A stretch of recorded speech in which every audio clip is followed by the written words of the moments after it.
Welcome to the New Music Alliance Radio Hour. We focus on great original music, both present and past, from the Western New England area. And that's music from New Haven, Connecticut and thereabouts, all the way through Western Massachusetts and Southern Vermont. And I'm Mark Sherry, and I'm here today with Jamie Manning. Hey, Jamie. Hey, Mark, how you doing? Excellent. Yeah, thank you. I'm very glad to be here. The song intro to our show was African Eyes by the late great sax player and Grammy Award winner Charles Neville and his son Khalif Neville from Huntington, Massachusetts. Jamie, you have had some interesting experiences in the music industry and in your journey here. So can you tell us a little bit about how that came about and how you are here today? Of course, I'd be happy to. So I'm a lifelong musician. I started when I was about 5, and it's my main focus was always drumming. So I grew up playing drums and drum and bugle corps. Then I went to the New England Conservatory for jazz. So I ended up being a working jazz drummer for a number of years, also playing funk and things like that. So I've had a variety of musical influences. I wrote my first song at about 9-ish.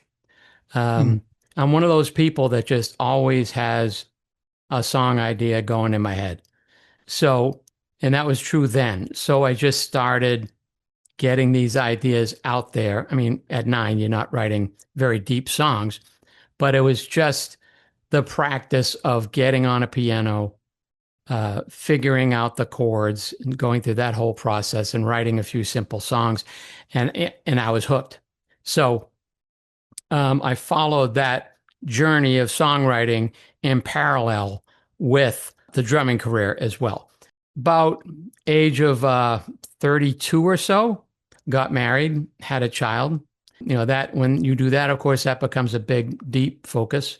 Started going into the business world for a while, but always kept up the writing and the playing and the producing. I was doing a fair amount of producing at that point as well. And probably the biggest part of the career was a couple of years ago, I entered a songwriting contest called the Talent is Timeless Songwriting Contest, which is specific to songwriters over 50. And, you know, I saw it sort of come up on my Facebook feed and I thought, oh, that sounds good. And I typically don't enter song contests, but for whatever reason I did on this one. And, you know, long story short, after a number of rounds, I ended up being the winner.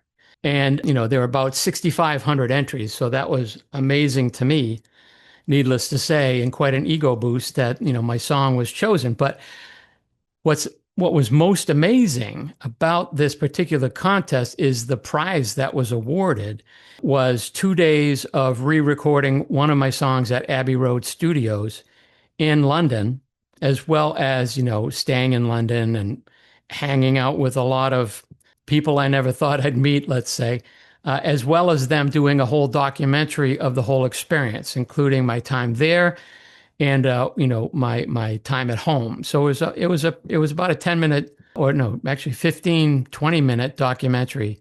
So it was a fantastic, if you're going to win a song contest, this was the one to win. Sure seems yeah. So it was just an incredible experience. And I can go into more detail about that specific part of the experience, being in Abbey Road for a couple of days and just the highlights. Needless to say, my mind was blown.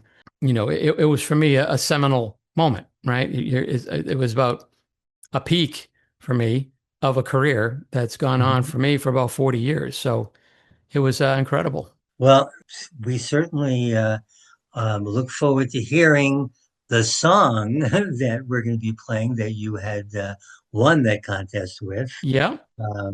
And you've also picked the whole playlist that we're going to be having on our show tonight. Yeah. So can you tell us for our first block, what are we going to hear? Sure. Well, quick preface, I loved this experience of finding these tunes because I learned a lot more because I'm from Eastern Mass. I moved here fairly recently, but, you know, my roots were here, you know, in my early years as well. But finding these tunes was a fantastic experience because I got to meet new people and learn what's really going on and get more in depth. So, Jamie, can you tell us what we're going to hear for our first block? Yeah, most certainly. The first song I have pulled up is Dave Carter and Tracy Grammer's song Disappearing Man. And then I'll follow that up with the song from my song, the one that won the contest, called Road Signs. All right, so here's Disappearing Man by Tracy Grammer and Dave Carter.